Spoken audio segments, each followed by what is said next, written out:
Let us give thanks to he who walks behind the rows, who protects our crops.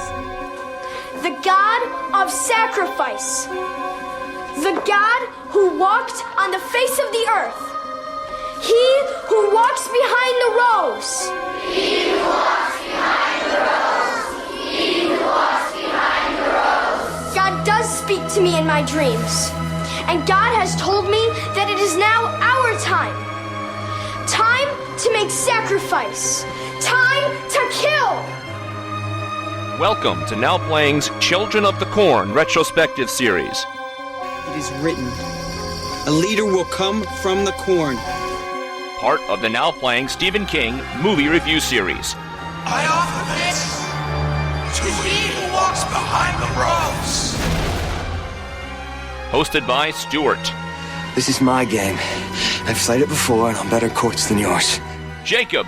He thought he had great spirit. And Arnie. Question me not, Malachi. I act according to his will. Join us at NowPlayingPodcast.com each week for a new movie review based on the works of Stephen King. I've read the book, and for the first time in my life, I know my purpose. This podcast will contain detailed plot spoilers and harsh language. Did your mother teach you how to talk like that? Only when your name came up. Listener discretion is advised. The time of judgment is now at hand. Let the harvest begin.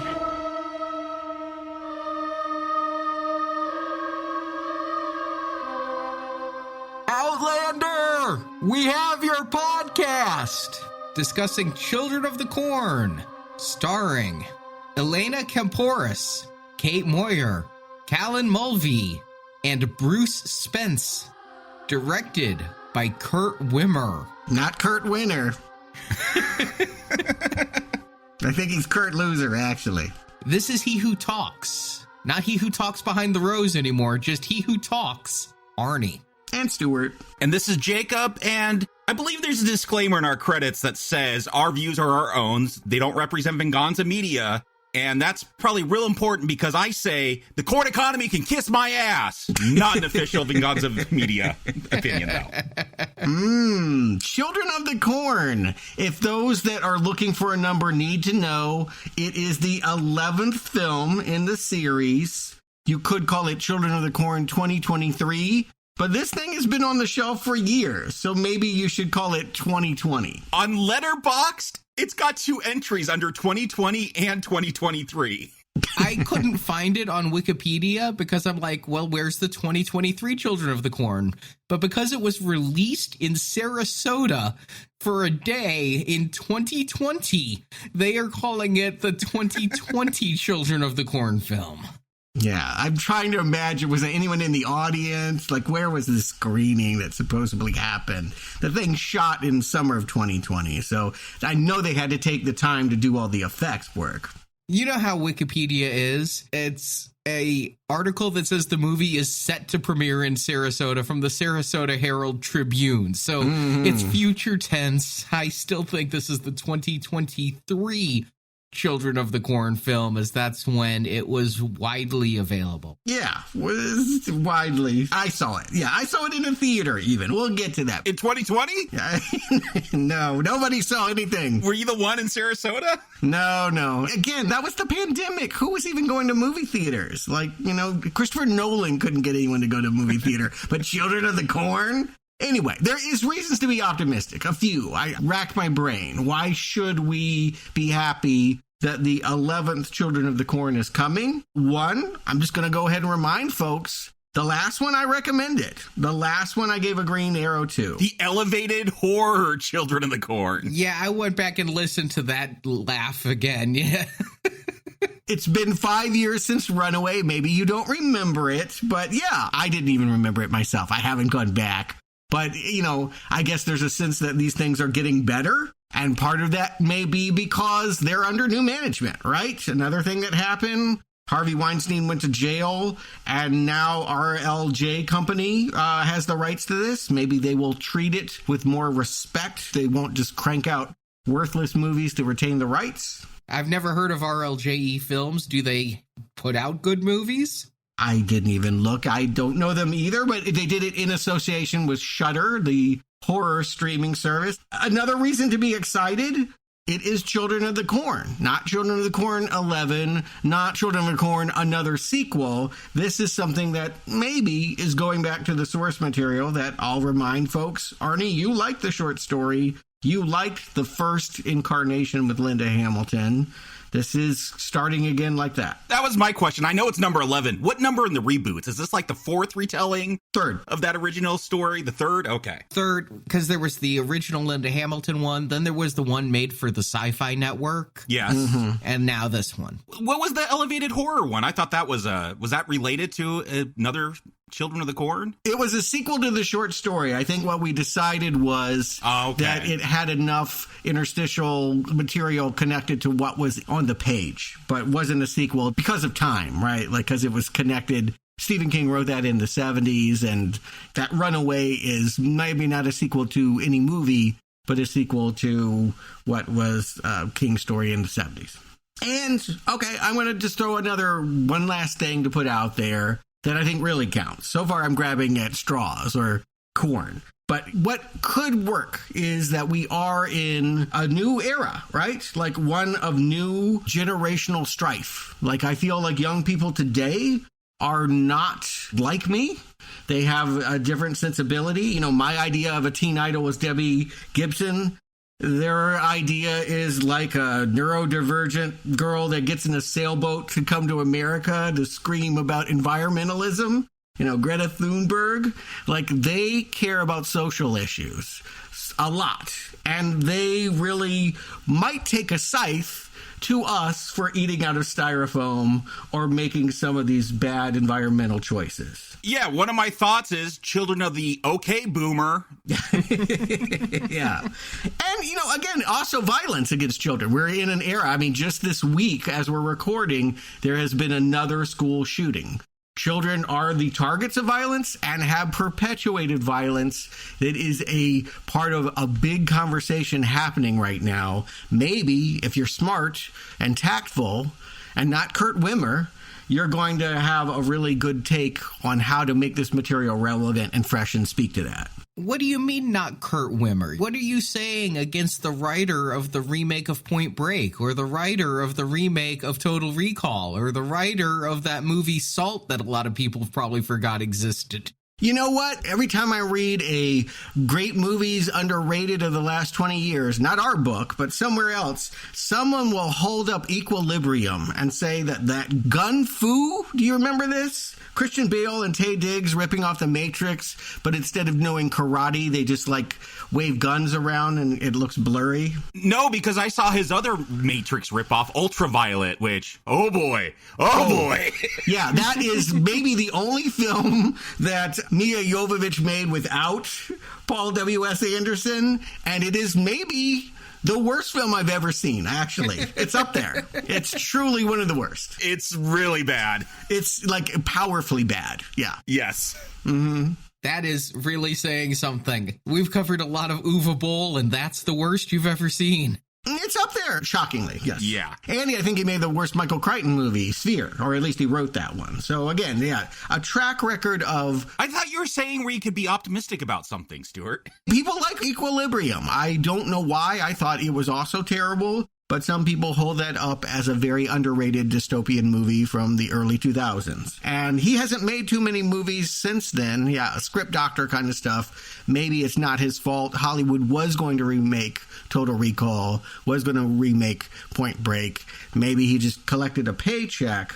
But yes, this is, I think, his fourth actual film directing, and one that took a while. Again, it was one of the first films to try and shoot while everyone was in lockdown. And I guess it was so hard to do it in America, they went to Australia to film this in summer 2020. I knew that, not even knowing it was shot in Australia, because Bruce Spence shows up here. Mm-hmm. Yeah, I think they imported a lot of the kids. You don't hear accents, but yeah, Bruce Spence, that was, a colorful Mad Max character that was kind of nice to see. Took me a while to really recognize him. I mean, he's aged a lot since Beyond Thunderdome. Yeah, but again, if you track horror sites, they were talking about this for years. It was imminent. I always was playing with the calendar thinking, well, maybe this year will be the one. And then lo and behold, at the start of 2023, I heard news that it was going to get a theatrical release. And so I actually had to drive 75 miles to the local college town and see that a few weeks ago in a theater. Yeah, it came out the same weekend as Creed 3, and I was going to go see this. I mean, we reviewed Creed 3, I'd seen that, and I was thinking Saturday or Sunday I'd go see Children of the Corn so I could talk about that theatrical experience. But I don't know where you are, Stuart, but here, they only did 2 showings a day, and it was at 7 or 10 p.m., and because of the weekend of Creed 3 and editing and work, I just didn't get a chance to go to theaters. I wanted to see a matinee for this, and there were none offered. I don't know what clout they had to pull off only... And this is like at an AMC. I'm not talking this is at a college theater or an Alamo Draft House. This was literally at an AMC at a mall, 7 or 10. I had no desire to track this down to see it in theaters. I had to go see Creed 3 that weekend. Not going to bother with Corn if I could watch it at home. But Stuart, you say theatrical experience. Was there one? Was it just you? Like, I imagine you were the theatrical experience. It was immersive. Can we just talk about my life? Like, I really felt the fear of the children because halfway through the movie, all of a sudden, I felt something in the back of my neck. Was it sweat? Was it fear? No, it was Raisinets. The kids, I'll call them kids, they were college kids, in the back row were just pelting me with candy. And I shouldn't say that. I don't know that. Maybe they were throwing food at the screen, and because I was, half the distance You're just in the way. I just was in the way. That's how I've rationalized it. Because I got mad, man. I was like, I'm ready to kick some ass. You're going to throw Raisinets at me. I'm like, this is going to be bad. Truly, what held me back is if I went to jail, then people would find out that I had driven 75 miles to go see Children of the Corn. And I just couldn't have that. TMZ would have had a field day with that news. But I was mad. I'm like, what are you doing throwing candy at me? Shouldn't they do that at Candyman? For Children of the Corn, they should have been throwing at least popcorn. Projectile, Arnie. You can't throw a popcorn as far as you can throw a Raisinette. But yes, there were kids there. There were young people scattered throughout, maybe 20 people total, more than you'd think. Yes, most people in the crowded multiplex seem to be going to other screens, probably Creed 3. But there were people that had showed up for this and a few screams, a couple jumps. There were people that had, reactions to what they were watching beyond the food fight. You're really going to have to tell me where, because spoiler alert for this podcast, I had no reaction to what we were watching. Yeah. Well, I mean, there's jump scare kind of sounds, like there are just moments, and maybe you can't appreciate that watching it at home. There are just moments that all of a sudden, like just a kid walks up behind and goes, hey, how you doing? Like that kind of thing. Like people would scream and roar and jump. So, yes, I guess I'm glad that I went and saw that, in fact, people still turn up for Children of the Corn. Not a ton. According to Wiki, this movie's entire theatrical gross is under $500,000. So it's not like people were beating down the door for the corn. Yeah, or that it played many places. And again, all of this was just sort of preamble. 3 weeks later, now it is streaming. You can purchase it on Apple, Amazon, all the streaming services where you buy movies. It's there now, and with the expectation eventually it's going to stream on Shudder, the horror streaming service. So let's get into it, Arnie. Let's find out if Children of the Corn is worth your time. Give them the plot. Can I just save us all the time and say no? But I'll give a plot also. In the small town of Rylestone, Nebraska, the corn is dying. The local residents partnered with a fertilizer company called GrowSynth, and instead of bountiful crops, the corn is tainted and dead. Now the town has voted to take government subsidies to not grow corn. But this plan doesn't sit well with little girl Eden Edwards. Eden rallies the little kids of Rylestone and proceeds to murder all the adults in the town, accusing them of sinning against the corn. Older teen Bo Williams is allowed to survive the attack, but she works against Eden in this night of terror. Bo helps her father and some other adults escape into the corn. But Bo doesn't realize a monster is stalking the cornfield. The monster is called He Who Walks, and he murders all the adults who try to escape. Bo gets to a car, which is leaking gasoline, and tries to drive to safety, but Eden is in the backseat with a cattle gun.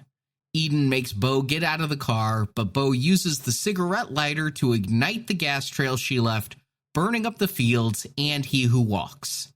Eden goes into the fields to be with He Who Walks, and she too is burned, but zombie Eden comes out of the corn to attack Bo as credits roll. As they start, you've skipped over, I think, an important detail here, and that is, well, yes, before we had Eden, we had Boyd. There is a child that emerges from the corn, grabs a knife, and storms into the Ralston Children's Home, and that is how we begin. It is kind of like a school attack. That is kind of the vibe that we're getting at the opening here. We'll get some voiceover, I guess, dispatch. It says there's hostages. I just assumed he's killing the adults there. So much about this opening, I don't understand. Okay, Ralston, Nebraska. This is a small town that's dying. Why did they have a child's home? Why are there so many orphans? That is weird. Why did they change the name from Gatlin? Gatlin is so much easier to say than Rylestone. I don't know. I'm wondering why the cops are showing up and pumping the place full of gas that just kills all the children. Did you not think that was going to happen? Well, here's the thing. I mean, I just want to say, first of all, it looks bad on you. Police, I feel for you. You are very judged these days. You are on camera and people have criticisms about how you conduct your work.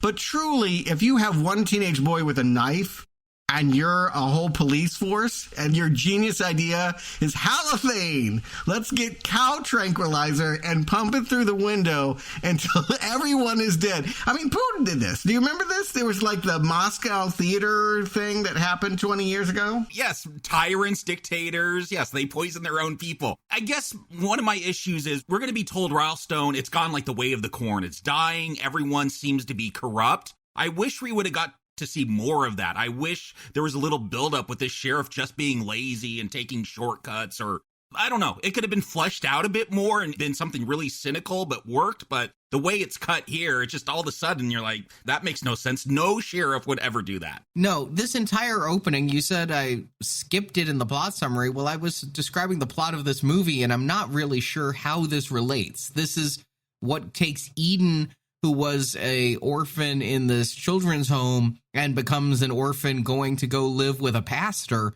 But I truthfully do not understand Boyd's motivation here, the sheriff's idiocy here, or how what happens here echoes throughout the rest of this movie.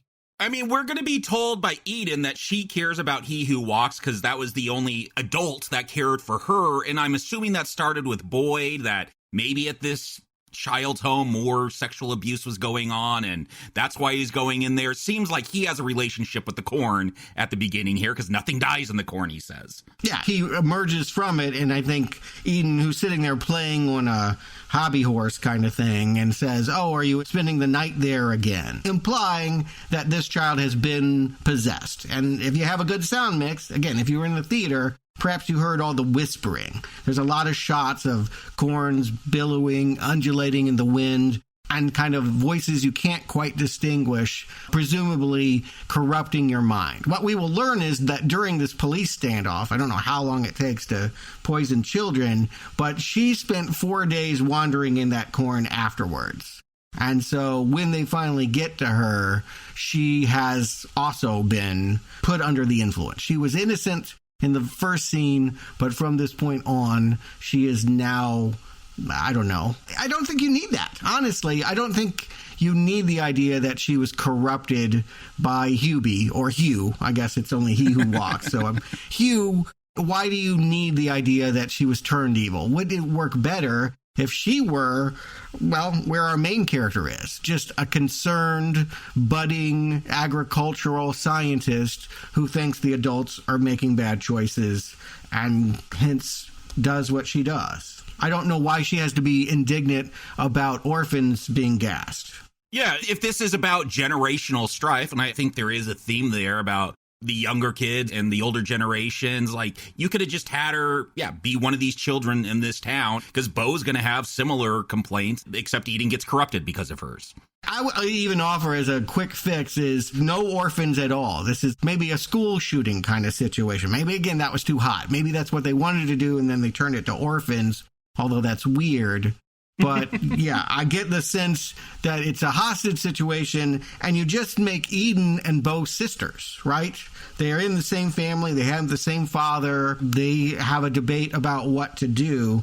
Bo has this brother that doesn't really matter. But they already have a character to do all that. That's Cecil, her brother. Why not combine Cecil and Eden? I agree. Yeah, and keep it Eden. I get it. You want to do something different. It's the trendiest thing right now. Take characters that in previous incarnations were male, gender flip them, and it will help you maybe forget about Isaac and Malachi, that we have this cowgirl in a red wig, and she seems to be really obsessed with Alice in Wonderland. If you remember in that story, the Red Queen at one point makes all her subjects go get red paint and paint white roses red. She has similar power tripping. That starts here when she's being interrogated by Pastor Penny, Bruce Spence.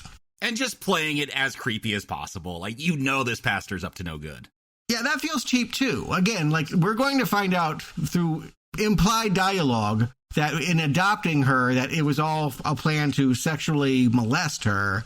Do you really need to do that? Can't this be about children and environmentalism and the stances that you take in opposition to people that accept genetically modified food? I mean, having an evil pastor does seem in fitting with the Stephen King themes that we've had time and again. So if you're trying to have a more King feel universe, throwing in this stock character seems it, but by the same token, it's so out of left field and not even clearly defined. It is, as you say, implied that he's doing some kind of molestation thing, but why, how, who? This goes back to this film trying to tell us how corrupt this town is, how the adults are. Bo and Cecil's mom's cheating. It just doesn't build that world well enough for me, where having an over-the-top, that typical pedophile priest, that would be funny. That would play more as satire. But because this town, we're just told how corrupt it is, and we're not able to really explore it. Yeah, it just doesn't jive at the beginning. And I will offer that Kate Moyer is pretty good. I mean, in terms of child actors being evil, she kind of comes off as bratty. I mean, some of this is about the way it will be written and the way they'll position her. But she has enough creepy factor that you want to use her well. I do think the idea that she kind of has these tantrums and, I don't know, there's something about her stare that bores into you. You could have gone with this cast, but you set up this character badly by having all of these misdirected reasons why she's going to turn against the adults. I mean, maybe I got to go back to the original and watch it. Spoiler, I won't. But maybe Isaac's good. Maybe he's iconic. But I love Eden, this child actor. I think she's great. You say bratty. I know she's a brat because I have a violent reaction to eye rolls. Like someone rolls their eyes at me, I want to strangle them to death. And she rolls her eyes and it got that reaction out of me. So brat in real life, but it plays so well here. 3 for 3. My only compliment for this entire movie goes out to Kate Moyer, who plays pretty well. Now, I really liked Isaac in that original one. I thought that he was effectively creepy, and you're going to have a hard time redoing that, male or female. But I think this Eden that they have here does very well. She comes across as creepy, and she acts it really to the T. I'm impressed that they have found an actress who, were this script worth a shit, could carry a franchise of evil children. Mm-hmm.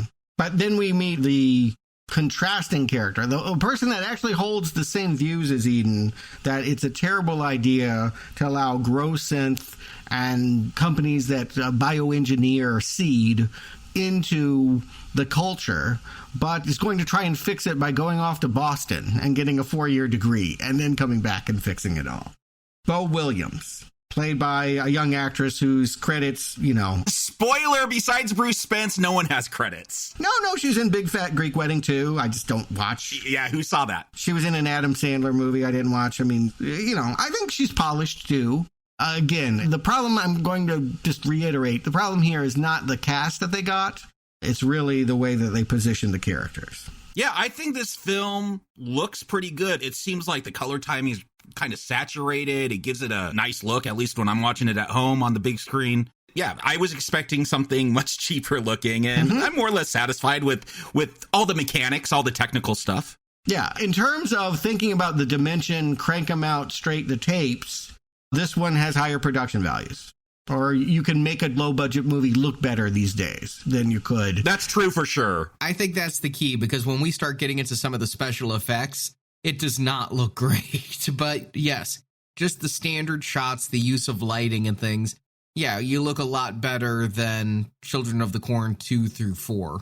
Yeah, so Bo, we see her walking through the fields, and she's playing scientist. She actually says something that is historically accurate, that the Salem witch trials, they do believe now that corn fungus might have been one of the contributing factors to the mania, that it actually had an impact on the psychological state of the people of Salem. Yeah, they actually play with that here, which surprised me, because you do get these great shots that are kind of ambiguous into the corn as Bo looks into it. Did something move? Did it not? Not 100% sure. Now you brought up fungus, so yeah, is this some kind of hallucinatory thing? I thought they might even go so far to say, like, this fungus, it affected people, like, prepubescent or something, so adults wouldn't get affected by it and just the kids. And maybe that's why Bo, because she's older, it's not affecting her as much. So there's an idea there that they don't really run with, but it does take you in a different direction than where it goes. Wondering if it's going to be literal or not when we get to He Who Walks. I do think it's impaired her brother. Cecil, like, he's wandering around. He picks up a medallion and is like,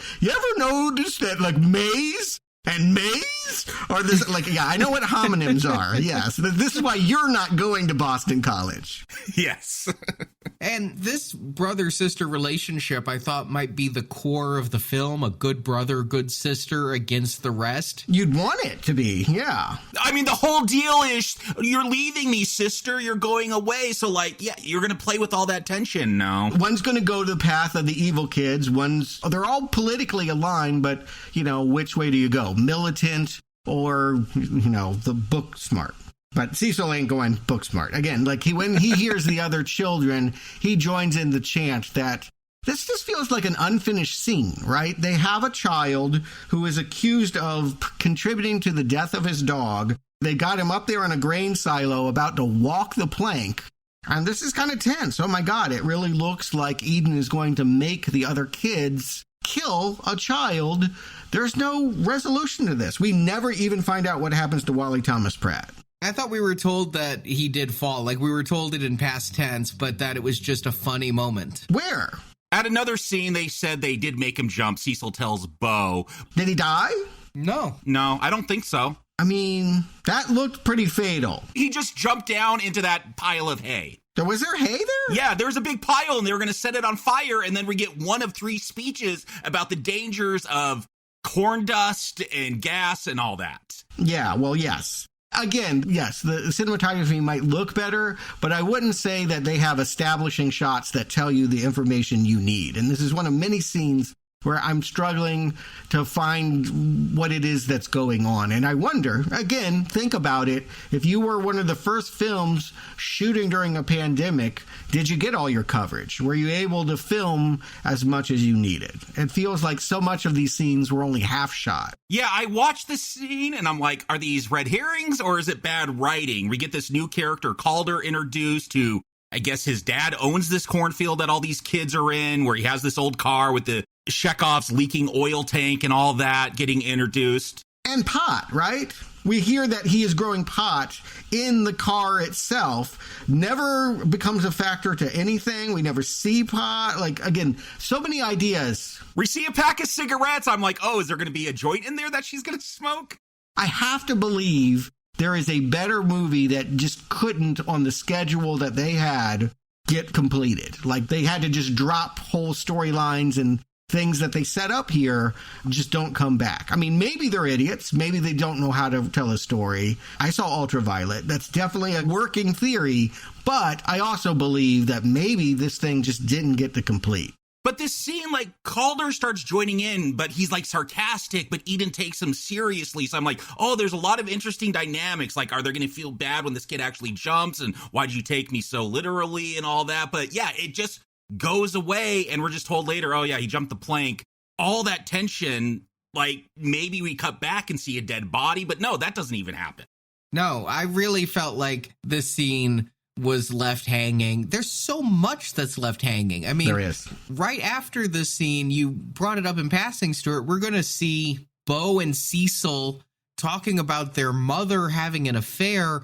She's just hanging her head inside some kind of pickup truck. Is she a prostitute? Is she just working the corner? Is she having an affair? Or is she just making some dough on the side? And that's never going to get brought up again. Here's what I know, that if you are on a shoot and you're not given a line of dialogue, they can pay you a lot less money than if you even say a line like, hey. If she turned around and said, hey, kids, they'd have to pay her a lot of money. So for some reason, and it's a fun game, when I watched this movie the second time streaming, I was like, does the mom ever speak?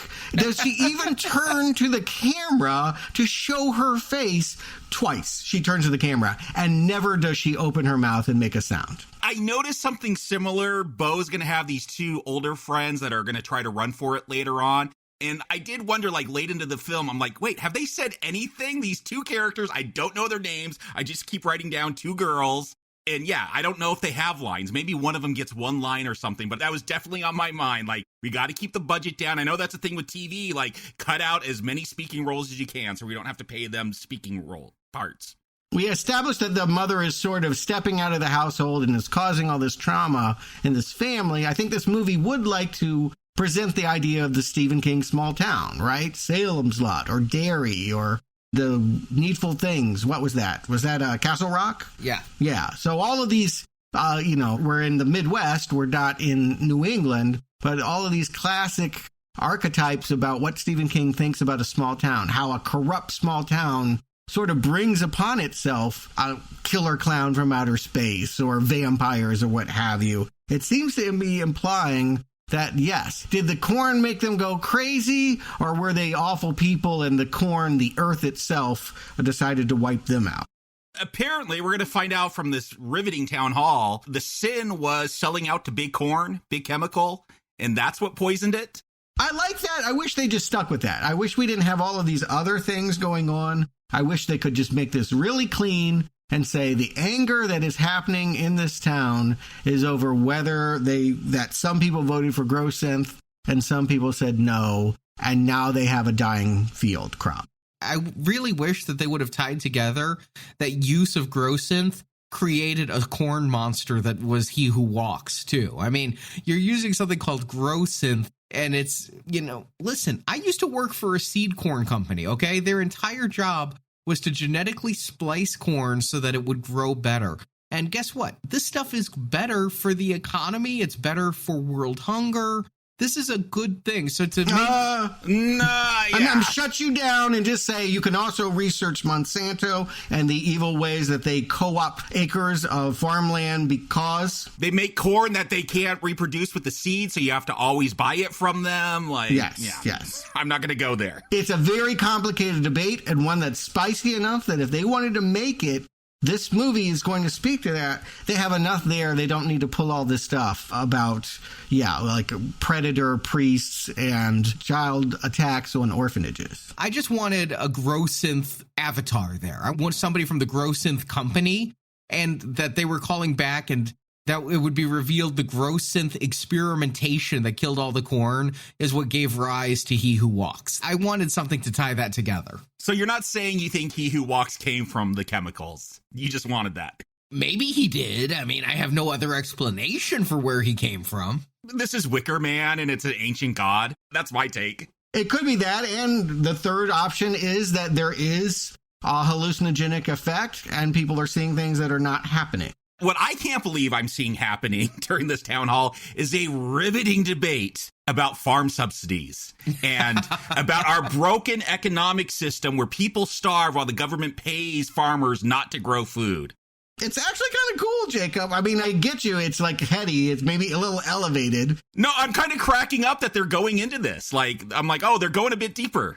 Again, it is an actual debate that farming communities would have. Yes. And I think that is reason to be optimistic, although there's been a lot of messiness. And like so much that seems interesting ultimately gets dropped. You're right. If we had the dad, because this is when we meet Bo's dad, Robert Williams. He's the one up there on the podium saying, all right, let's vote to just end corn production in this town. We'll just take money from the government. We'll just sit on it and we can all retire and give up our dream of being farmers. Yes. What if he had been the guy that had actually brought in gross synth? What if he was the one, he says that he didn't support it coming in. This movie would be more effective, generationally speaking, if you had the adults say this was the right thing to do and the kids saying, I don't want to eat GMO food.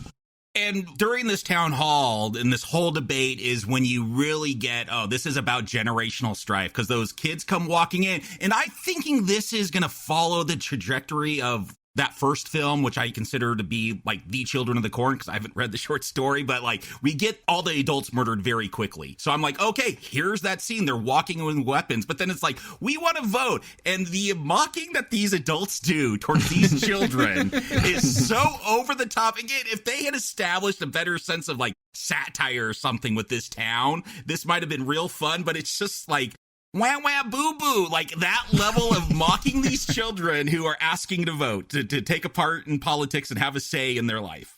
Agreed. Rather than, yes, I imagine the adults would be dismissive. Why don't kids have a vote? Because you can't legally vote until you're 18 years old, and because kids don't know as much as adults do, particularly about farm subsidies. So, yes, not everyone gets a say in this, and you're 10, go sit in the corner. I get that. I get their attitude. But the way that it's written... They're holding machetes, though. The way that it's dramatized is ludicrous. And even more ludicrous, Eden goes running off. Who comforts her? You mentioned this already, Arnie. A corn hand. Yes, there is a Hubie that they're going to... We've seen Hubie before. It's worth pointing out every now and then they have, the stop motion, Ray Harryhausen thing that was in Urban Harvest. I feel like once or twice they've shown us He Who Walks Behind the Rose. But for the most part, they hold back on this. And the reason is you don't want to see a giant beanstalk monster that pets people with leaves. That's just... I actually thought we'd never see the full creature. I'm like, they're smart enough to hide it. Good choice. Give us a little hand. It's a little tease. It doesn't look that bad, but don't show us the whole thing. I thought we'd never see it. Yeah, when we do, it's Jack Skellington. I mean, Jesus. Yes. They do keep those shots, far away. We don't get a whole lot of close-ups of it. It's not that bad. I agree. It's, not that bad in the sense that if you were making that kind of movie, if this were, a campy, funny movie... then this is the creature for that movie. But they've been trying to tell us, no, this is actually a serious, we're playing it straight Children of the Corn movie. Then you can't do it this way, right? This is where you make choices as a director about tone. Mm-hmm. I agree. It's just so strange that we're actually going to manifest He Who Walks here. And I don't know why he doesn't walk behind the rose. It's just He Who Walks. Can't it at least be He Who Stalks and make it more corn? I mean, he is made of corn. You want corny puns? Yeah. Again, that would be a certain kind of movie and one that I would expect a low-rent Children of the Corn movie to be. But I see ambition here. What's puzzling is I see a director that says, I'm not going to make the mistakes that they did the last 10 times, and I'm going to show you a relevant Children of the Corn. Or could they just be tapping into our times? I don't know if they're actually commenting on anything. Maybe they're not smart enough with their writing. I mean, that's relevant. Tapping into the times means you are relevant. You are speaking to the now. Yeah, but you're making it feel like debates that your audience, people probably in their 20s, would be having. And it sticks out to us because this is new to us. These are not conversations we had. And here's what's getting me is these conversations that are being had aren't extraordinarily interesting. They're bringing up ideas without fully exploring them. And I'm bored as shit. I used to live across the street from a cornfield, and let me tell you, watching those corn stalks grow is more entertaining than the first 40 minutes of this film, where nobody really dies. I mean, other than that opening massacre that is mostly off screen and completely forgotten, not really brought up again, we have a long time to go in this movie before we get to what the best part of Children of the Corn has always been, which is the children killing the parents.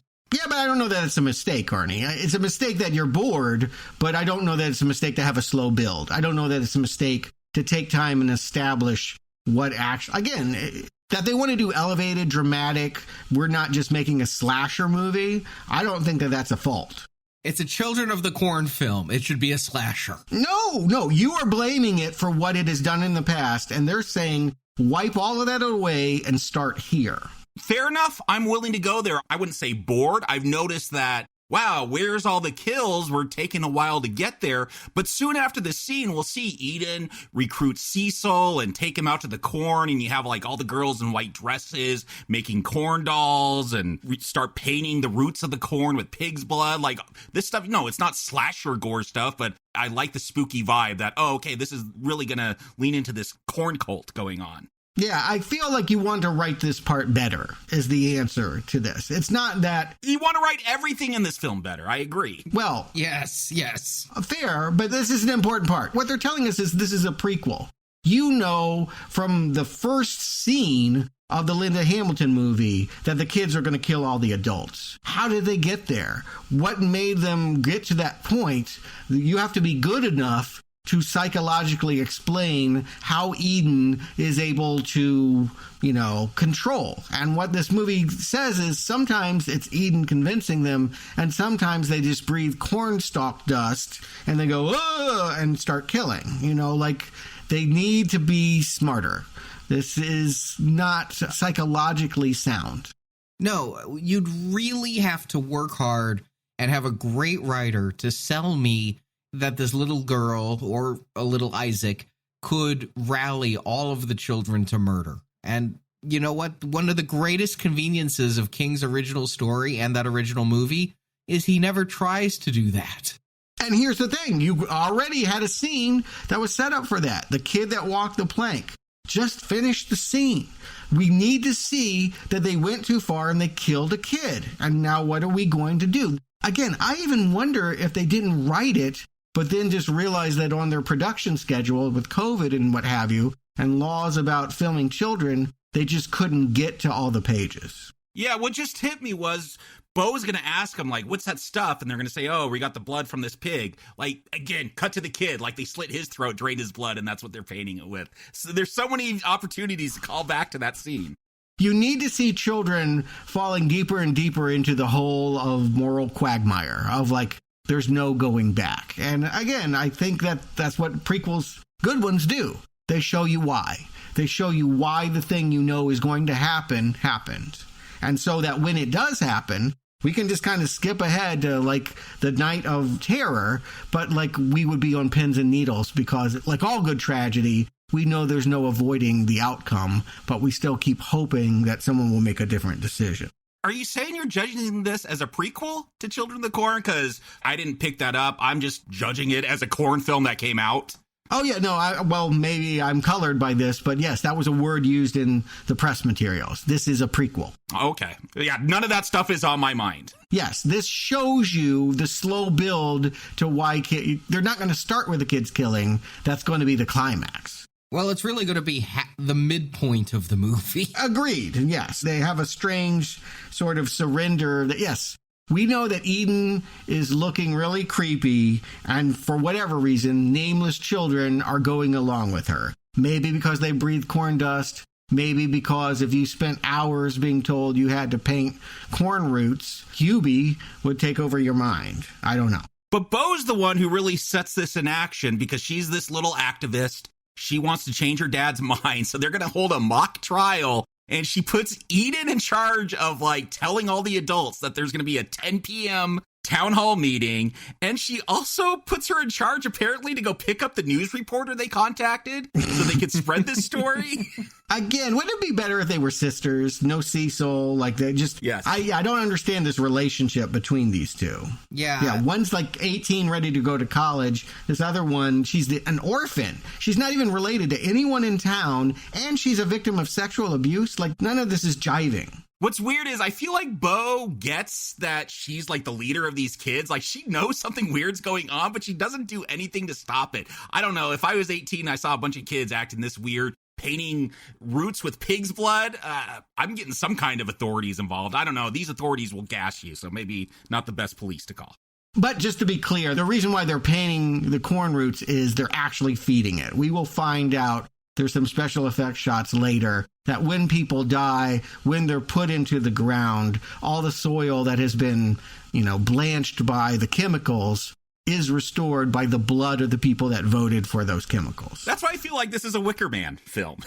Yeah, there's a relationship that you have to have sacrifice, human sacrifice, in order to restore these farm fields. People have to die for what they did. And again, I think if you kept it on that, if we knew more of these, here's what it is. You need a good ensemble. I feel like I only have a good thread on Bo and Eden, and the rest of the characters, I don't even know if I know most of their names. Yeah, they're not given them, and it's just the crew of adults and the crew of children is what I kept seeing. And we've got fairly recognizable leads of each team, but no, there is not an ensemble going on here.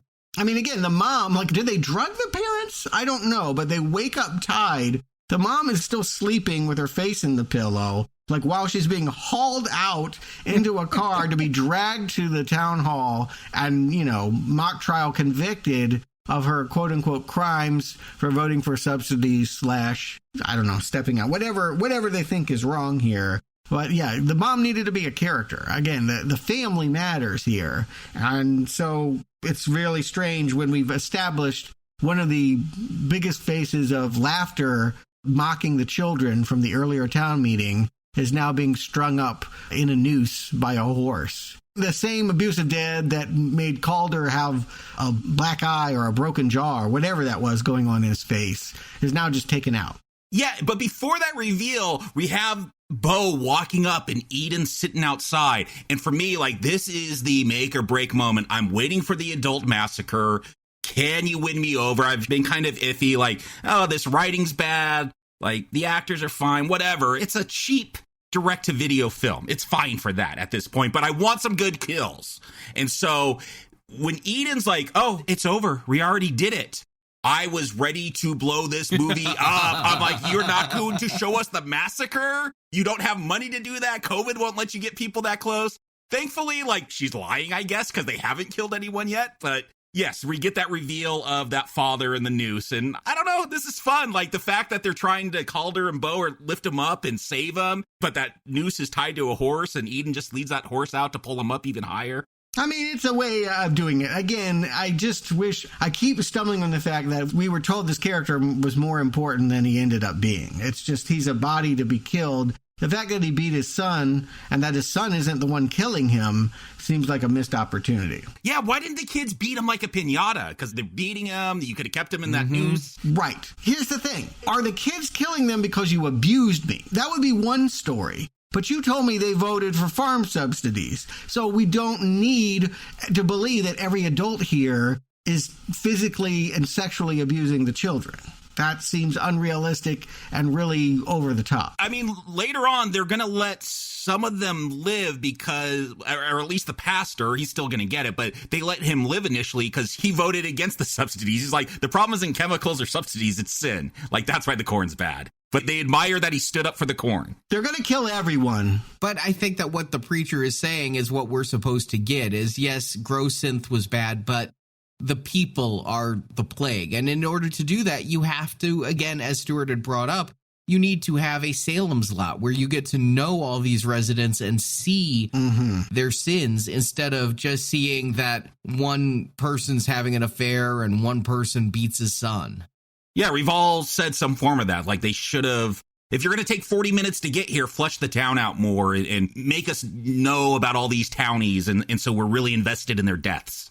And again, make it a guessing game. If you want to be elevated, be elevated. But, like, Is it something supernatural? Or is it just literally that they've been eating tainted chemicals? That they just, again, like Salem back in the day, they just have been ingesting something that has induced madness in them. Play with that, though. Again, you want to see characters interact so that this feels explosive now that the kids have finally taken control and dragged most of the adults to the jailhouse. And I gotta say, that march to the jailhouse, my favorite scene, like, great piece of score going on there. I don't know why there's explosions happening, but like they're timed just right, like a music video. As Eden walks by, there's graffiti. More of this stuff, please. Like, I really like this. Is just, yes. Okay, if this is the tone you want to go with, this is a lot of fun. I did not recommend the first film, but that first 10 minutes horrified me as a kid and now. I just think that this should be the stuff that makes everyone like, woof. This is powerful. And unfortunately, a lot of this violence is obscured and unscary. But you're right. I'll take what I'm given. And sometimes this moment is one of the better ones because it does feel like things are really chaotic. And I'd actually be down with this scene in the jailhouse. Like, okay, I'm going to give you a poetic justice. You gassed an orphanage. I'm going to put on a rat gas mask, get the hallucinating pump in here and spray you, except... By the way, maybe you want to open a window? Like, all the children are in the same room. I know the AC is not good enough to, like, clear that out. Like, she's just going to end up gassing everyone. Well, even before that, though, there's a big shock in this jailhouse. Calder decides he's going to try to do something, save the adults. And I thought, okay, Bo and Calder, they're going to be the last two, and then Calder will get killed right at the end, and then Bo will be the last girl. No, Calder's just going to get taken out here. Like, they beat his head in with the baseball bat, and for this budget, like, for this film, like, yeah, this is what I want off of a horror film streaming on Shudder. Best special effect of the entire thing is the makeup effect of his jaw exposed from that hit to the baseball bat. It was wonderfully gruesome, and more of that would have been fun. And worth underlying that now the kids have killed other kids. Maybe that should have people like, well, maybe we shouldn't. He has a brother. We've seen that his younger brother that he used to protect from violence is walking around with a bow and arrow. This is where you write a character that's now like, maybe I don't like Eden because she made me kill a brother that loved me and that was still a child. I feel like, forget about that other kid that had to walk the plank because we never know what happened to him.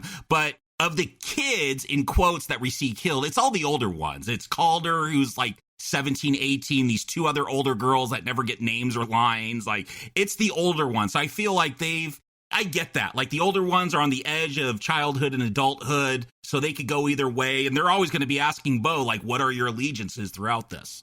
You know, but this is not taking the politics of the Stephen King. You know, Stephen King wrote that story, generationally speaking, in the shadow of Vietnam, where once you were 18, you were sent off to be killed. I do think that, like, the rage of children to the adults that made them do that made sense. They're not saying all adults are bad. This is not a town where Eden has declared if you're over 18, you're going to die. What they told us was she's mesmerized by a cornstalk monster who is mad that there are chemicals in his bloodstream, for lack of a better word. And so now they have to purify that with the blood of anyone. Children, adults, whatever. The guilty, the ones that have sinned. And the adults they pick and march off to be fed to He Who Walks, I guess, are the ones who had voted for those chemicals. Again, they're going to exclude a few for reasons like the father and like the pastor, but the mom wasn't even there for the vote. She went off in the truck. She got her own sins going on. Cecil wanted to bury her for. Again, this is what makes me so angry is they're like, but she did something else that's bad, so that counts. I'm like, no. Good writing is being clear about messaging. And you're telling me this is about the earth, environmentalism, taking care of crops. Sure, there's different levels this movie could achieve. I want some kids to have fun kills of adults. Like, that's what I'm here for. Yeah. I don't know if you picked up on this. Maybe I'm reading too much into it. Maybe I'm seeing things. I've taken in too much corn fungus. But the fact that you had this gassing scene right before, and then you're marching these adults into a mass grave with bulldozers, it seems very Holocaust to me and probably a little tasteless. I don't know if that was an intention, but putting all those elements together so close, it hit me a certain way. I actually liked some of the camera work, though. Again, one of the few compliments I can give this, the shots of Eden with the giant earth movers behind her. Yeah. I thought that was pretty well composed. Yeah, I agree with that. And again, yeah, the gas is just a weird choice, right? The way that that's been inserted in this. But I think what was important symbolically about it was it was used to euthanize and tranquilize farm animals. So again, built into that, if you're looking between the lines, is the critique that the way that you are farming, the way that you are controlling the land and the livestock is wrong, right? Like, that's the critique. We are militant environmentalists that are going to kill you for hurting animals. Never mind, we painted the roots with pig blood, but we're mad with that. So we're going to give you a dose of your own animal tranquilizer. And yeah, is it a Holocaust? I suppose it's a kind of Holocaust. It's one in which the people that have made the decisions in this town, some of them, again, it drives me crazy how erratic the choices are. They could just kill everyone here. They could just dump the dirt over every single adult. They keep some back for different kinds of kills later. But Mom goes down. And again, true to form, without a scream to her lips, never making a sound, keeping her face turned to the dirt. She kind of holds up her hand, and the child just knows that it's her because she's wearing some turquoise jewelry. Yeah, exactly. And later, she's going to get her dad's wedding band. I'm like, I guess someone's going to Pawn King, but yeah, it's strange. Like, that's the character interaction, is a ring. Pastor Penny. All right, let's talk about this. You want to talk about, like, just ghoulish fun, killing adults. Yes. Bruce Spence, wacky Australian actor. You would expect nothing less than have his eyes gouged out by Scythe or whatever that is. It's not that they're just gouged out, because I'm like, okay, this is pretty entertaining. But the fact that Eden's going to rip the eyeballs out and, like, they're going to dangle there, I don't know why she doesn't go for, like, the gonad if right. The implications are there of what he did to her, his sin that she talks about. But I don't know, watching her rip the fact that we're going to see those eyeballs come out is what makes it fun for me. Yeah, again, a different movie, not the movie I was watching, but I don't know. After we saw Calder's face get bashed in, I'm like, that's kind of telling me what they're going to go for with the gore, because that's the first real instance of gore we see.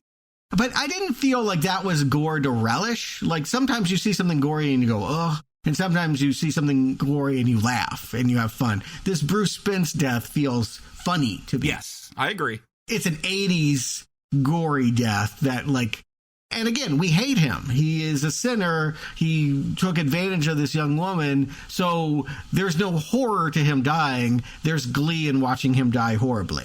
Again, I just wish he was more built up as a bad guy, because from what we could tell, all he did was help Eden put a puzzle together in the first scene. So, I mean, I was getting pedo vibes from his first scene. You really just have to make the assumption that every clergy is a secret pedophile. I mean, it really plays in that kind of, like, overstated trope. Because he was a man of the cloth, and because he had ponies and looked at her in a weird way and said, I'll let you come live with me, that's it. That's how they told you he took sexual advantage of her, which I say lazy.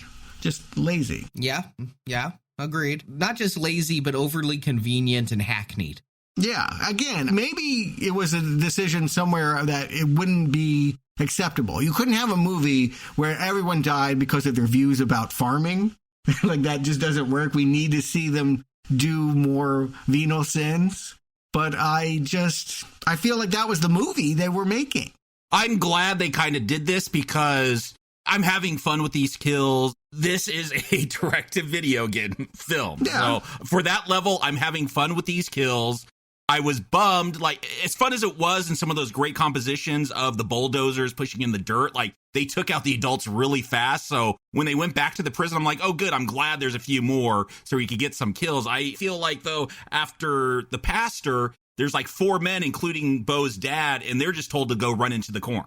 Yes, that it's hungry, and we see some stalks, anthropomorphic stalks shaking, and that means that, like, feed us. So, yes, I agree. Like, not all the kills are fun. Like, that's the thing. If they were all Bruce Spence, but as you say, we just watched something that evoked the Holocaust, to go from that to, like, prosthetic eyes being pulled out, to then just having it off screen that these men walk in, and then much, much later, when Bo is running around in the field, she'll see her dad strung up like a scarecrow and with vines all over him. Like, what kind of horror movie is this? Is this not the one where we take some glee in watching the deaths, the gore, the prosthetics? I would hope so. And yeah, the pastor indicated that. But the fact that all these people go to the cornfield and get to run into it did make me wonder, we've seen He Who Walks a couple of times in close-up, or we've seen stalks move. But again, because they brought up that fungus at the beginning, I'm wondering, did we really see it? Or are we being teased with it? I never fully expected them to come out with He Who Walks as a full-bodied creature. And so I thought maybe there was a chance if they were let go in the cornfield. What I really suspected is that more children were hiding in the cornfield just to ambush them. But what I didn't suspect... That's what I thought would happen. Yeah, I didn't suspect that the corn itself was going to prevent them from going. And again, a craftier director could have framed it that way, where we could have had that belief that you could have multiple levels and say that, no, all of that was an illusion. That was a chemical hallucination. And yeah, you could have the idea that the children are doing all the kills themselves. But you have the big do or die moment here towards the end as we get into the climax. There's that reporter. She's back. We were told Eden didn't get her, but she did get her, and she's going to feed her to He Who Walks and show Bo that this is a real, I don't know, I just kept writing down corn god. It's an actual being that's going to come out of the cornfield to eat Miss Boyce. Well, they waffle on this. Originally, they were just going to decapitate her in the town hall. And then in trying to protect her, Bo is like, no, why don't we feed her to the fields like you just did my father? This really has the quality of, like, don't throw me in the briar patch. Yes, it does. And Eden's like, well, that's a great idea. And then at the last minute, as they're walking out, she's like, but I got a better one. And so, yes, she ends up being dangled, crucified. We saw this imagery in a few of the Children of the Corn, that they crucify the adults and stick them there in the fields. This is, what's going to happen here is that, yes, because it's not in the field, they can't play the Jaws game. They're going to have something come out of the field to get her. You can't just have her disappear underneath the rows. So you do kind of have to come up with a creature design, right? Maybe you don't have to do this, but yes, all of a sudden, like Jurassic Park, there's like the shaking and footsteps. Bo has grabbed a knife and, telling this child that she's crazy and that there is no such thing as Hugh. And then, what do you say when Jack Skellington, this beanstalk monster, comes stepping out and drags the reporter away? What I would say is, it's probably not as bad as you think or would expect. Yeah. It's fine for this film. Yeah, it's Swamp Thing level. Yes, that was my reference. It's fine. It's not good. My problem is more with the conception of it, that it could never be anything except funny as currently designed. If you'd made it more hulking, like a Swamp Thing or a Man Thing or something like that, more tangled, maybe it could have had more physicality to it. But for this budget of film, I'll sign off on fine. We get to see it rip the news reporter in half. Like, okay, I'm satisfied. Yeah, again, I hear you saying, Jacob, why ask for more? My answer is because sometimes they aspire to it. No. I'm not saying why ask for more. I'm kind of surprised I'm getting more than I expected.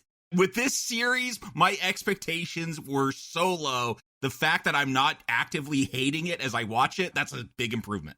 Agreed. But again, I really want to stress the weird juxtaposition of these talky, dramatic, no one is winking at the audience scenes, which I would say is 60 or 70% of the movie.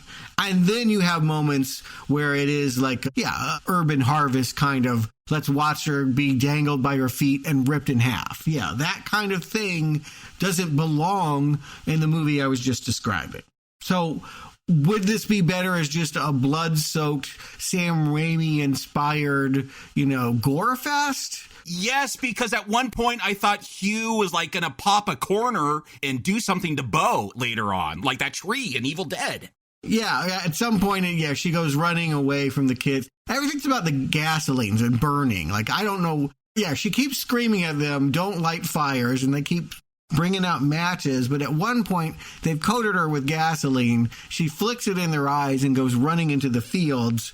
And yes, Hugh, in a dramatic moment after he finishes with the reporter, seems to be on top her, entangling her in the stalks, and who knows what. Yes, your mind, given the fact that they have implied sexual violence to some of these children, you could go there. That's why I was thinking it during this scene. Perhaps, or maybe it's just going to bite her. I mean, I don't really know how this creature works, and we're not going to. Yeah, what I don't get is she just picks up, there's a scythe laying on the ground. She just picks it up and, like, I don't know, just hits it once and it screams and runs off. I felt like she should have had to hack a lot more at that thing.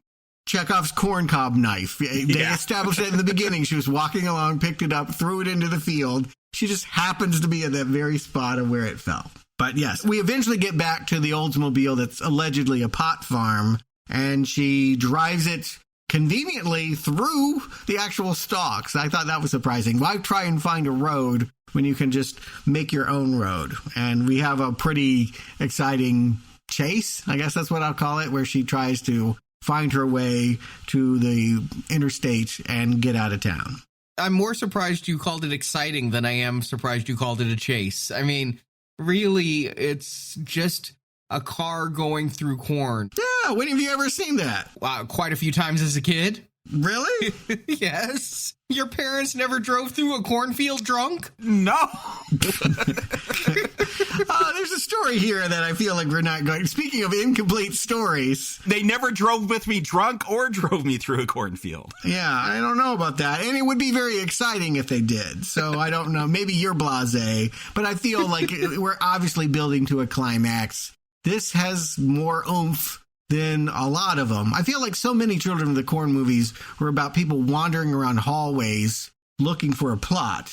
This feels like it's building to something. There is a monster. It's chasing her. It has Jurassic Park, T-Rex kind of vibes when the car breaks down and how she's going to get out of it. Yeah, and I love, like, she turns around and Eden's just there all of a sudden, just popped into that car in the back seat. That kid is so threatening. Like, I would not want her in my back seat either.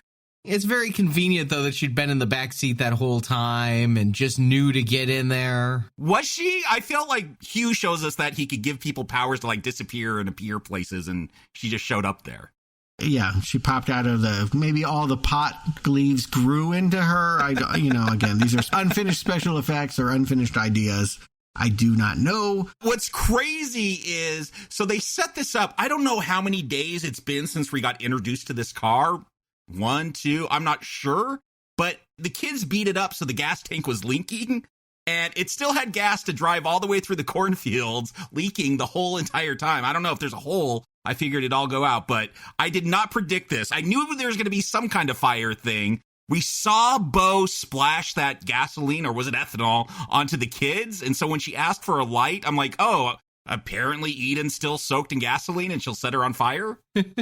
Yeah, I thought that's how it was going to go. Or just that, I mean, again, she's been talking about how flammable these fields are. I just assumed that when she pops in, it's one of these old school cars that had the built-in cigarette lighter. You know, you push the button in, it warms up. When it goes pop, you think it could, like, explode. It could be like a mushroom cloud. It wasn't that combustible. Yeah. I mean, but that was the way she was talking. So, like, it's almost like a disappointment, like, when she pulls it out and nothing's happened. But, yes, she improvises, asks for a final cigarette, and then throws it to the ground so that it can streak across and go all the way back to the barn where they have all the grow-synth chemicals. I think that's where we get the biggest boom, is that's just sitting in that barn is all the industrial bioengineered chemicals that the kids were against. And they explode, and that means that Hugh is burning and that Eden doesn't have a corn cult anymore. All the kids are like, meh, I guess we'll give this up. But it seems like this is more about alerting other people. Bo says the other towns will now notice this because one of Eden's thing was no one in, no one out of Rylestone. But now they're going to notice from all these fires. I didn't take it like it was going to burn all the fields down, but it would definitely hurt Hugh. Yeah, we get Hugh walking here like a burning up Groot. Yes. and standing next to Eden there, and I just couldn't, again, believe that this is what they're going with for their corn god, and only children could worship this poor beast. Yeah, you mentioned Groot, and now it's impossible not to see Groot. But yes, it feels way too cute. At the end of the day, it's not that they tried to make a CGI monster. That's silly, but, you know, again, they've done that before in the series. It's the fact that we are supposed to have thought that this was, imposing, scary, that, yes, people would pray to this. They conceptually didn't get there. And so, unfortunately, yes, we have a rather ridiculous scene of Eden giving up and going into the flames with him, thinking it's over. It looks like the children are coming to Bo. She's like, they'll see it in the neighboring towns, but nobody comes. Suddenly, the fields are just ash. And I don't know if the kids burned up or what, but it's just Bo wandering around. Maybe it's a dream sequence. I don't know. I thought it might be a dream sequence because what we see is Bo is just staring at it, but then it's like the entire color palette changes and Bo is walking through the field. She's got a different outfit on. She's bending down and finding some ring, some flower ring that's... No. Yeah, Eden has had it the whole time. They had 100 insert shots that Eden wears a ring with like a daisy on it or something like that. It's a blackened Eden ring that she absorbs into her palm. She picks it up and then suddenly it goes into her. So she's the new infected leader. Oh, I took it as just disappearing and showing up on that corpse doll behind her. Well, yes, they did have enough CGI money left over to give us a pretty scary looking garbage pail kid. Eden comes back and her face is melting off. And the thing that she was told when Boyd came out of that corn at the beginning of the movie is nothing ever really dies in the corn. She explodes into stalks that seem to be going into Bo. So again, I think the implication is, whether dream or not, Hubie is working on a new disciple, and the girl that's going off to Boston College, maybe the sequel will be her infected, bringing the rose with her. I have to say, Eden's body there, when they do the pan up, because they pan up from her feet to her face, and her limbs are just this flayed musculature. It was very Hellraiser until they got to the face. Or Chucky. Yeah, I guess a little bit. It felt more like a doll to me, but yeah. Yeah, just the fact that there was all the skin missing, and it didn't even look burned. She just looked skinned alive. I mean, it's evocative. I'll give you that. Yeah, it's the jump scare you want at the end of a Friday the 13th where you think the girl's safe and then the deformed kid jumps out of the water into the boat. This is what it is. What does it mean? Well, I doubt we'll have a sequel directly to this storyline, so we'll probably never know. Make up your own answers. God knows I've been spending the entire movie making up what the rest of the plot must have been. So, Jakob, Stuart, can you recommend Children of the Corn 2020X, whether it's 2020 or 2023? Jakob.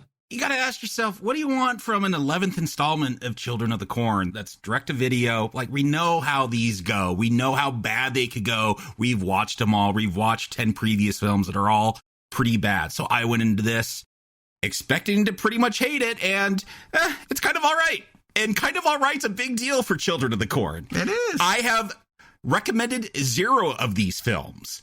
So for one to, there's something to this. The writing, not great. Look, this is not the A student that wrote this. This is not the B student. Probably not the C student. It's probably the C- D+ heavy metal kid who every once in a while he'll get a bit transgressive, be a bit inappropriate in his stories, but you appreciate that. You appreciate that someone's willing to flaunt conventions and go there. And that's kind of my approach to this. Not the brightest student did this, but they're passionate about it. I felt quiet quitting is a big thing. I felt there is no quiet quitting done on this set. This David Wimmer, I saw Ultraviolet. Oh boy, there's quiet quitting going on there. Here, all the actors, I don't know them from My Big Fat Greek Wedding 2, but Eden, great. Bruce Spence is in this. Bo, all of them, none of them are detrimental. They all feel like they're putting it all in there. I feel everyone's giving an effort. They're showing up. They're making the best of a bad situation. And this is a cheap horror film. Yes, there's problems with it, but I think if you're the kind of person, once this hits Shudder, to have a Shudder subscription, you'll enjoy this. It's not the deepest thing. It could be gorier. It could have a tone. Yes, there's lots of ways to improve it, but it hits what I want in kind of a low-tier slasher film. Like, it's fun enough. So, yes, it gets by on having very low expectations. But, yeah, I'll recommend this one. It's the first one I recommended, and I'll say best of the Corns. Stuart. I get that. Jacob, it's not as outrageous as you might think it sounds to me.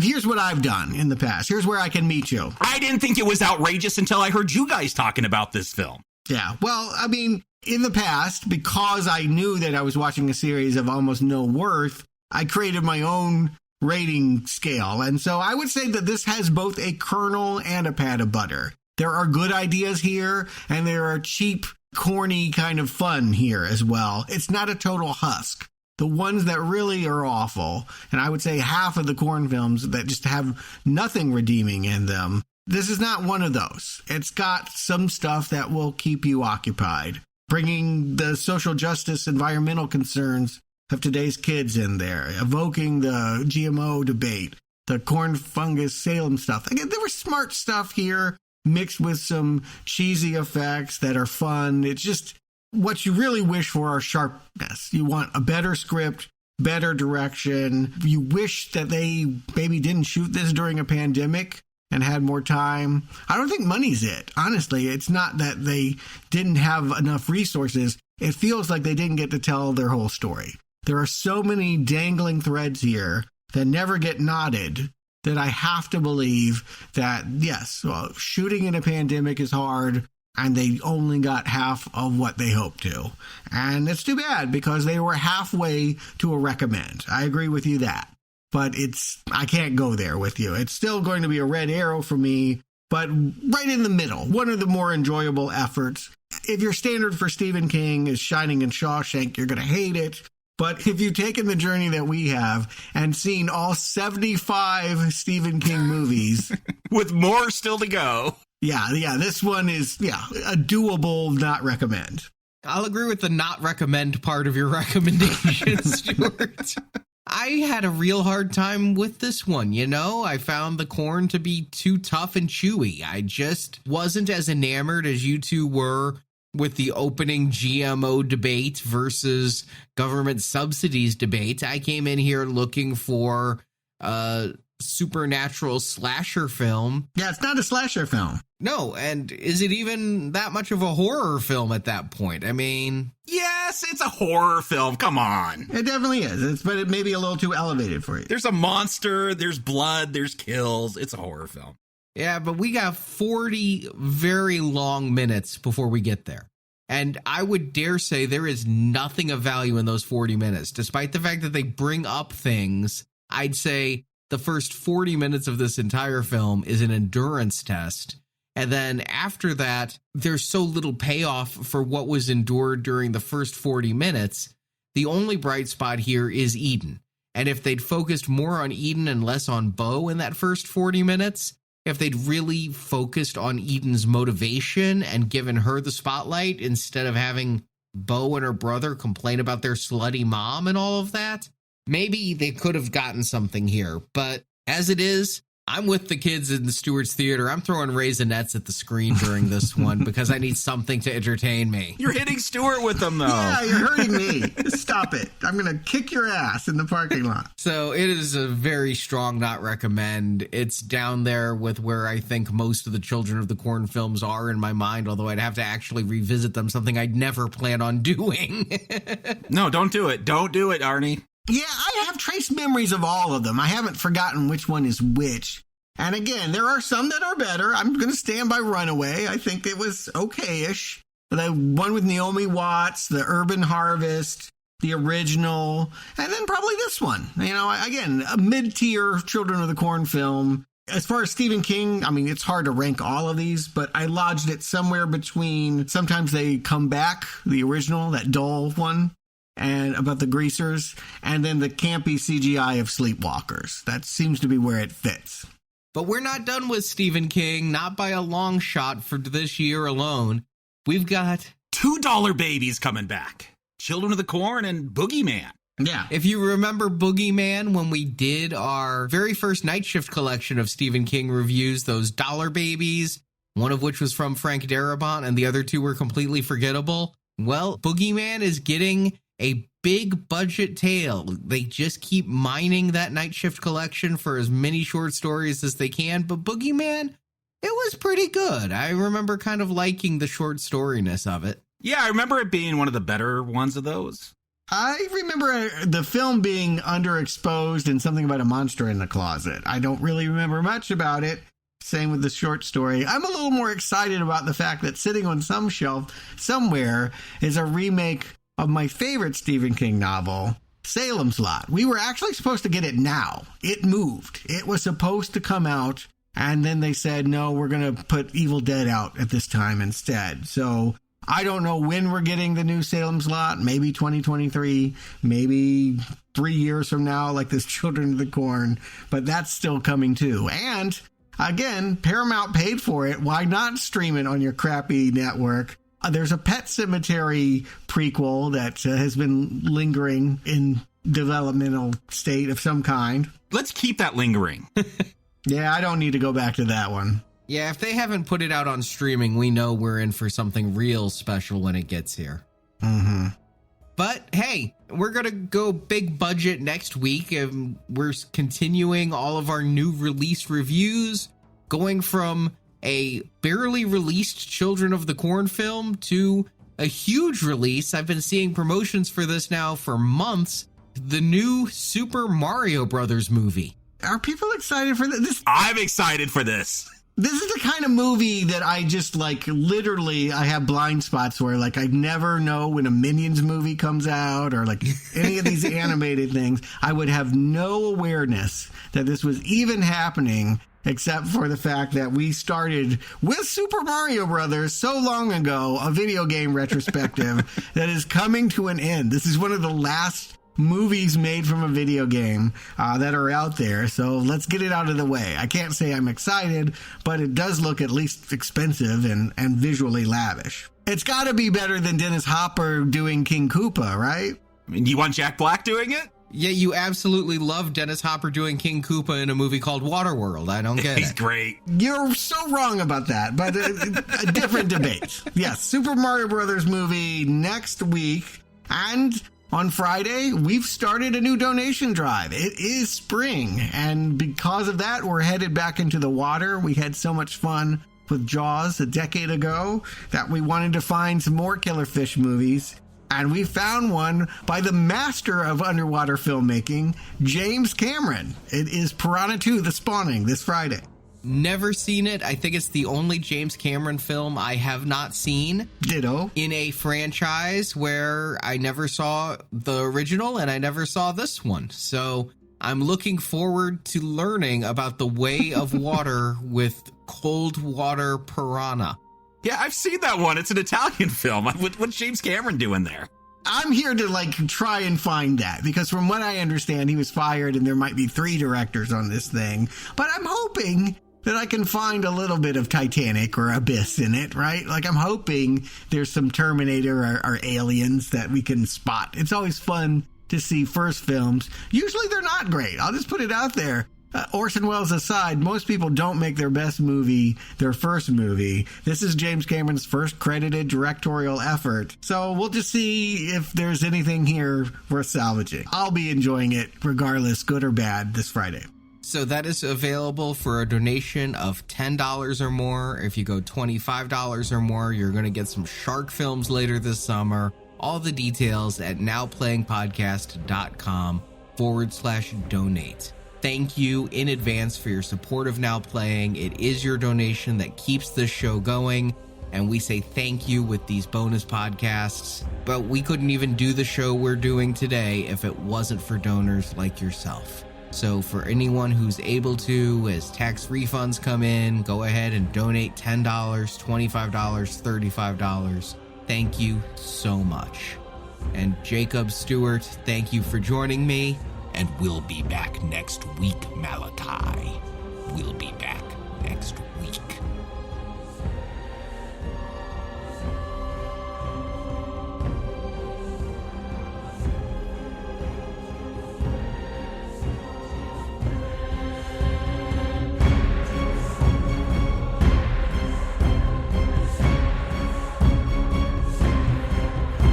I'm leaving now. gonna go find some people and tell them about what's happening here in Gatlin. I don't think they'll believe me at first. I don't think I believe it myself. But they will. Eventually.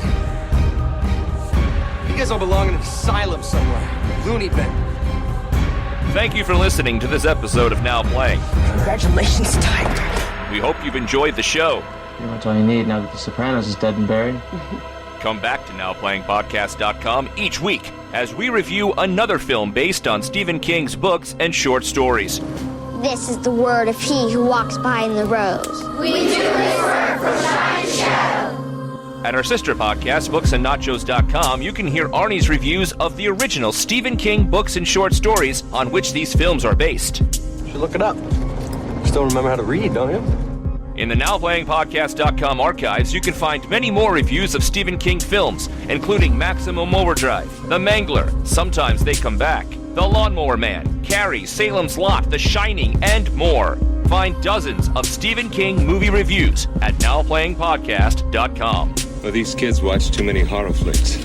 Also at our website, you can find reviews of film series such as The Avengers, Star Trek, A Nightmare on Elm Street, Silent Night, Deadly Night, Scream, Transformers, RoboCop, and hundreds more.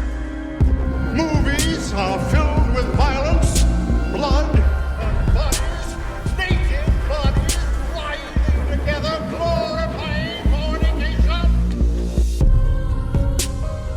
Support from listeners like you help keep Now Playing operating. Can't you for one moment conceive of something in this universe that's larger than you?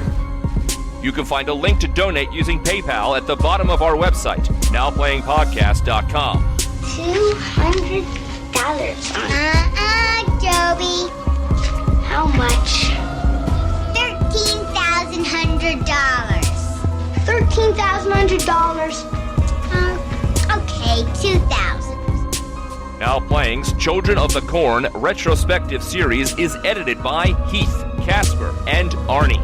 I don't want to be the one in charge when the heads start doing 360s and they're hurling pea soup.